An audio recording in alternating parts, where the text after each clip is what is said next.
Welcome to Pleiades Parlor. My name is Andriy Taraziak, and I'm the artistic producer of Pleiades Theatre, and we're located in Toronto, in the wonderful nation of Canada. Before we begin, we do feel it is important to acknowledge that Pleiades Theatre is located in Takaranto, the traditional and sacred territory of the Wendat, the Anishinaabe, and the Haudenosaunee, Métis, the Mississaugas of the Credit First Nation, and many other nations, recorded or unrecorded. This territory is the subject of the Dish with One Spoon Wampum Belt Covenant. These nations have taken care of this land for countless generations. They continue to do so today, and they will do so for generations to come. We're grateful to be able to work, live, create, and grow on this land. Our Pleiades Parlor today is with Stephen Bandera, an award-winning Canadian journalist whom I admire greatly and whose opinion I very much respect politically, culturally, and otherwise. Stephen currently lives in Winnipeg, Manitoba, where he was born, but he's lived in Toronto and Ukraine before moving back to his birthplace in Winnipeg. Stephen's working on a translation and adaptation of Lithuanian playwright Marius Ivaškevičius' play Masara. They'll be talking with Pleiades Theatre board member Michael Bourassa. Michael, really appreciate you joining us, and just wanting you to have a wonderful conversation. Thanks very much, Andre. It's a pleasure to be here today and to be part of this Pleiades initiative. Stephen, I thought I'd start off with some questions about Marius and some background about him. I know he was born in Lithuania in 1973. He has two very popular plays, or he has many plays, but two that are very popular, Madagascar and Expulsion, which I think were about Lithuanian nationalism. He had a play called Russian Romance, which apparently in Moscow it won an award, the Golden Mask Awards, which are like the Russian Oscars. So he's well recognized within Russia. Why did you write a play about the Ukraine? One thing I remember, it was 2014, end of the summer, and I was preparing to do the movie. I'm also a film director, a movie about love. I was on the Lithuanian seacoast, casting to one Latvian actress and one Lithuanian actor, and then they left. It was, I think, 31st of August. And I was sitting at the TV, and in the news there was some really bloody events in Donbass at that moment. I was drinking whiskey, and suddenly I thought, what shit I'm doing? This war is so close, and one day it can come, to my country, to my family, to my child. So I'm not sure if I could be a warrior, if I could kill people, even if they are enemies, but maybe I can do something, with that instrument that I'm working, with my writing. Yeah. And I kind of that night I kind of gave the word to me that for 4 years I will be literature soldier, kind of that. The reason I came to the play and the reason that you wrote the play were very similar, or at least that was my sense, because here in Canada we live in what very nice warm bath. It's and one of the Canadian readers who read it was it shook him. It made him upset, and I analyzed his response, and I thought to myself, well, good that you're upset. Good that, this makes you uncomfortable.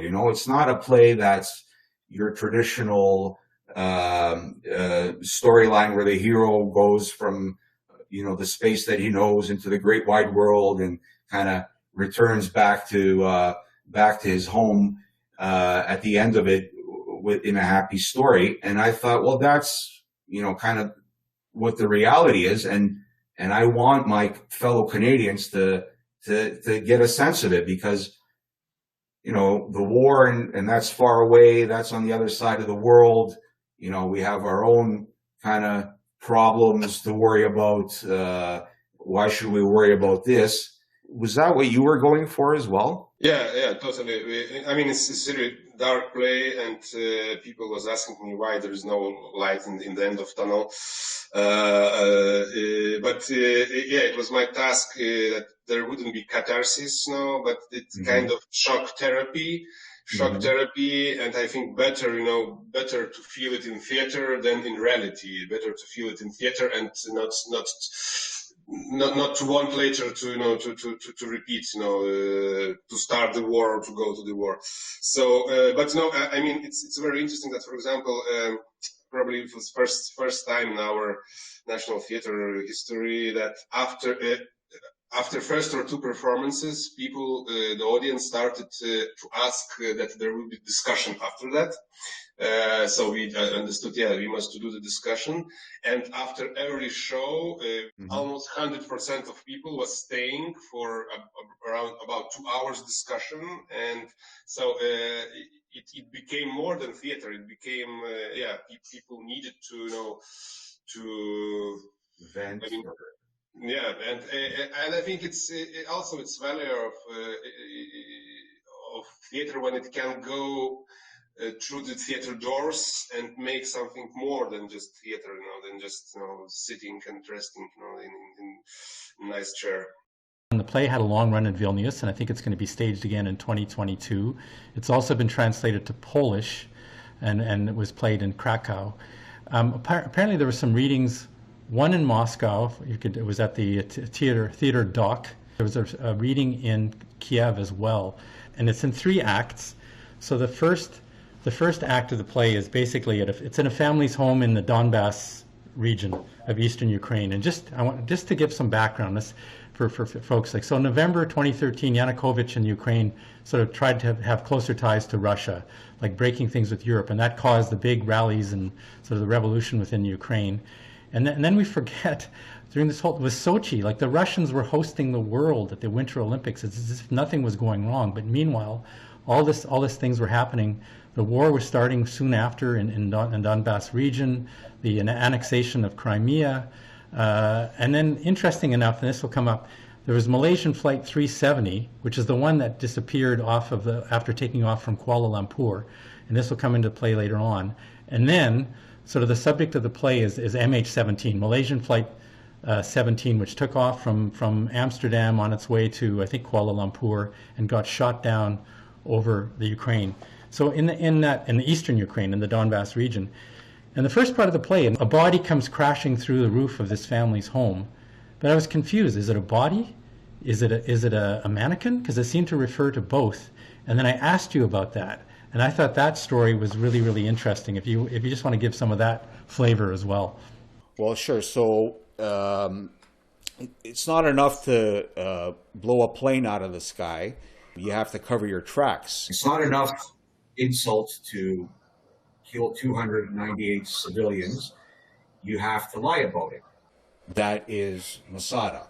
That is exactly what happened. And the mannequin reference refers to one of the disinformation spins that the troll factories in Russia and state-sponsored media in Russia utilized. One of the conspiracy theories that they wove had to do with this missing Malaysian Air 370, and that, and then they would ask questions. How convenient is it that another Malaysian airliner was all of a sudden involved? And the implication was that the people that were on MH17 were already dead. There was some speculation that, these bodies have been dead for a long, long time. That was later proven to be fake news. You understood right away. Like Eastern, like say Lithuanian audiences or Russian or Ukrainian audiences would probably understand right away that mannequin body confusion. I'm just wondering, North American audiences may not be as familiar with that fake news story. I think we'd have to obviously manage expectations, and you frame it. This is going to be a bloody, wet, murderous spectacle, right? And that's what it is. And people might say, well, I'm not going to pay money to go see blood and horror, and I need a break from the nightly news. This is the opposite of that. This is inundating you, putting you in the scene of the crash, putting you in Netherlands where there are grieving families. Very similar situation was during this reading in Kiev, because there were refugees from Donbass, people who left their homes and moved to Kiev because of this war. And they said that it's great, and it could be even more shocking, and like for them and for people who are living in Kiev, far from this war, like at least geographically far, because I know it's 800 kilometers till Donbass, or for them it was too much. So for people who are living in the peace, somehow they just don't want to know that these things would come to them. I mean, I have my wall, and better to keep that wall of information. For example, the same in Syria. Do you know much what is happening there? The war, is cruel, and every day, people dying. But we're trying. Okay, it's another world. Don't touch us with that. So, Stephen, tell me a bit about yourself. I think you were born in Winnipeg, but grew up in Toronto. Right. You're a journalist. I think you were in theater early on in your, I don't know if it's career or just an interest you had. You were in theater in Toronto. Well, I mean, theater and journalism were parallel things. It wasn't a matter of one or the other. I started off in theater as when I was 10 years old. I was already on stage with a Ukrainian-Canadian theater troupe called Zahrava. To make a long story short, it felt like I ran away with the circus being with the theater. I got to go to New York City, Montreal, travel on the Eastern Seaboard with this Ukrainian theater group, and it was like running away with the circus for me as a kid. And that was prepubescent, Steve, and after that, I guess my voice changed or something changed, because I got fewer roles, and I was more of a stagehand and carrying the decorations and doing the heavy lifting, which I wasn't averse to doing because I love the theater troupe and the people that I work with. And here is a very serendipitous moment in my career as a journalist was, after I translated Masara, a year or so had passed when I was assigned to work on the tragedy of flight PS752, another airplane that was blown out of the sky by another group of Masaras. You can't help but notice the similarities in terms of the dehumanization that came beforehand and afterhand. So that informed and allows me to look at some of the universal things. So when we adapt a play for a wider audience, that there's stuff to draw on from there as well. So Stephen, you talked a bit about your theatrical career as a young man, and later on your journalistic career. But were you politically active? Were there some events early in your youth where you can talk about your political activity? And my father actually joined a hunger strike in Ottawa in front of the Soviet embassy for the freedom of a political prisoner, Valentin Moroz, who was also on a hunger strike in Moscow. And this wave of hunger strikes and protests went around the world wherever Ukrainians were in the diaspora, to try to raise the awareness about the plight of political prisoners.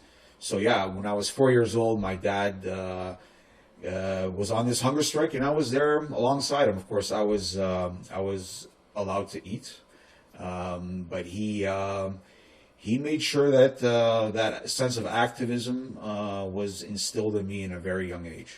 You put a lot of work into this, Stephen, doing the translation, and for that, Pleiades thanks you very much for doing all this work. We're looking forward to the play, and I welcome the audience to tune into Pleiades Parler.